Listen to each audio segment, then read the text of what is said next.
10-20 жыл мурун Кытайдыкы деген буюм сапатсыз, эптеп эле жасалган нерсе менен байланыштуу болгону эч кимге деле жашыруун эмес. Бүгүнкү күндө бүткүл дүйнө Кытайдын технологиялык керемети жөнүндө таң калып да, таңданып да айтып, аны үйрөнүүгө кызыгып жатат. Бул IT феномендин артында эмне турат? Эмне үчүн кытайлар жеке маалыматтарды чогултууга оңой мамиле кылышат? Алар менен кантип сүйлөшүү керек жана Кытайдын бизнесинин кеңейишинен коркуу керекпи деген суроолорго дүйнөдө көрсөтүүсүндө жооп берүүгө аракет кылабыз.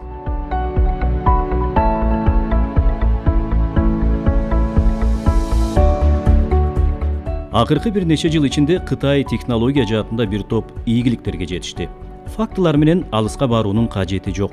Смартфонуңузду, ноутбугуңузду же акылдуу саатыңызды ким жана кайда жасалганын караңыз. Дүйнөлүк рынокто олуттуу оюнчу болуу үчүн Кытай товарларды өндүрүү жана сапатты көзөмөлдөө ыкмасын өзгөрттү.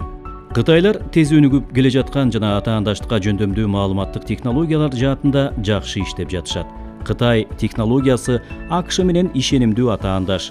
Америка Кошмо Штаттары Күн Чыгыш өлкөсүндөгү технологиялык өсүштү жасалма жол менен соода согушун киргизип кармап турууга туура келүүдө. Ал эми Батыш Кытай жасалма интеллект менен байланышкан нерселерден ашып түшөт деп чоочулап турат. Бул чындыкка айланышы мүмкүн. Анткени Кытайда ар бир 5 жылга белгиленген IT-ни өнүктүрүү программасы иштеп жатат. 2025 жылга чейин Кытайлар жаңы тилкени алып, негизги тармактарда бардык өнүккөн мамлекеттерди алдыга жылдырууну көздөп жатышат. Эгер программа аткарылса, 2030 жылы Кытай эл республикасы жалгыз лидер болуп, жасалма интеллекттин негизинде өзүнүн экосистемасын толугу менен түзөт. Ага акылдуу үйлөр жана акылдуу шаарлар кирери шексиз.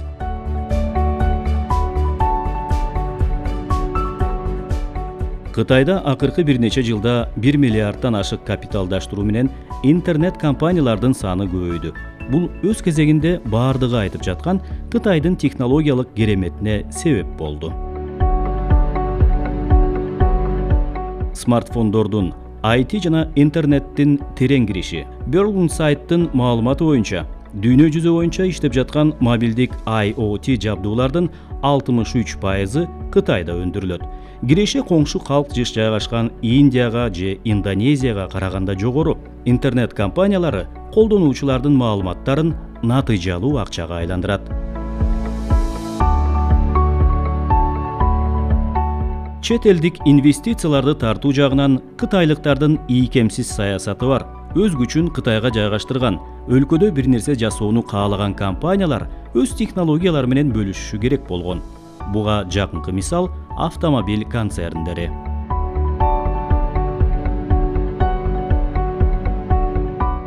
Билим берүү жана кадрлар. Кытайда ички дүң продукциянын олуттуу үлүшү билим берүүгө жана илимге сарпталат. Чет өлкөдөн кадрларды тартуу жана кайтарып берүү боюнча программалар иштейт. Корпорациялар өлкө ичинен да талантты издешет. Кытайда интернет компанияларына акы төлөөгө жөндөмдүү эмгекке жарамдуу курактагы адамдардын үлүшү көбөйдү. Кытай жаштарынын жана орто жаштагы адамдардын көпчүлүгү акча табуу үчүн күн-түн иштешет.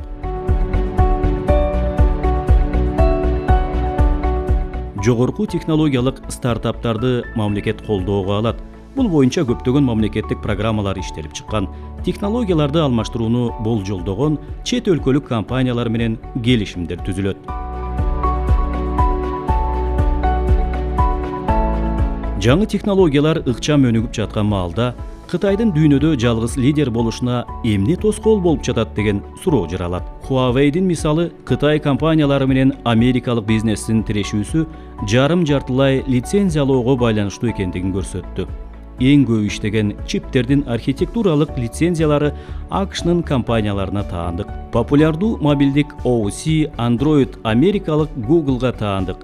Кытайлар мыкты продуктыларды чыгарып жатат, бирок алардын лидерлигинин артында башка иштеп чыгуулары дагы турат. Кытай үчүн негизги тоскоолдук өлкөдө өндүрүлгөн микросхемалардын жана микрочиптердин импортуна көз карандылык болуп саналат.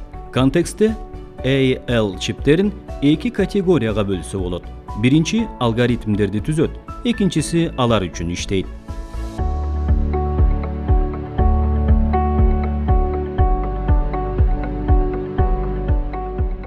Кытайдын башка ресурсу чоң көлөмдөгү маалыматтар. Бул логикалуу маалыматтарды фантастикалык ылдамдыкта жараткан 1,5 миллиард адам жашайт. Башка өлкөлөргө караганда чоңураак жана ылдамыраак. Европадан айырмаланып, Кытайда ири корпорациялар маалыматтарды оңой чогултуп, өз максаттары үчүн колдонуп, өкмөт менен бөлүшө алышат. Бир гана чектөө, ал маалыматтар Кытай Эл Республикасынын аймагында гана сакталат.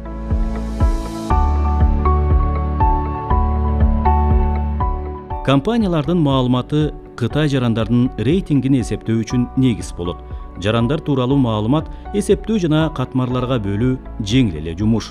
Кытайда социалдык рейтинг эксперименти киргизилген. Ар бир жаран жөнүндө маалымат ири бизнес жана өкмөт үчүн жеткиликтүүлүгү жашоочуларды көп деле ойго салбайт.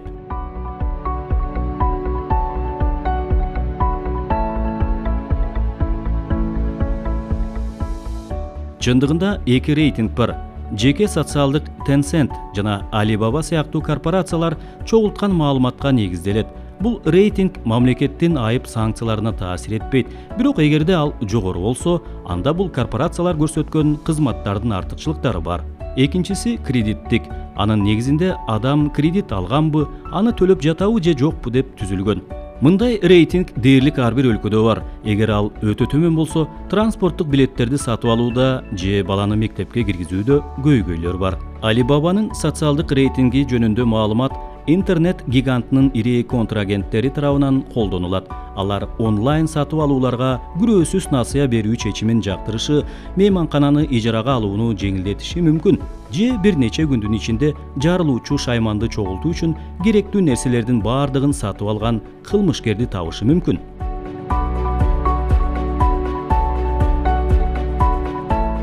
Кытайлык Alibaba жана анын атаандаштарынын мисалында электрондук соода өлкөнүн ичинде өнүккөн. Андагы электрондук соода азыркы күндө бүткүл дүйнө, ошондой эле АКШга багытталган. Экинчиден, Кытайда электрондук коммерциянын экосистемасы бар. Ага Alibaba жана анын жакынкы атаандашы Tencent кирет. Электрондук экосистема тиркемесинен колдонуучу көптөгөн башка кызматтарды ала алат дегенди билдирет. Мисалы, тамак аш жеткирүү кызматы, такси чакыруу, поезд билеттерин сатып алуу же кыска видеону көрүүнү камтыйт.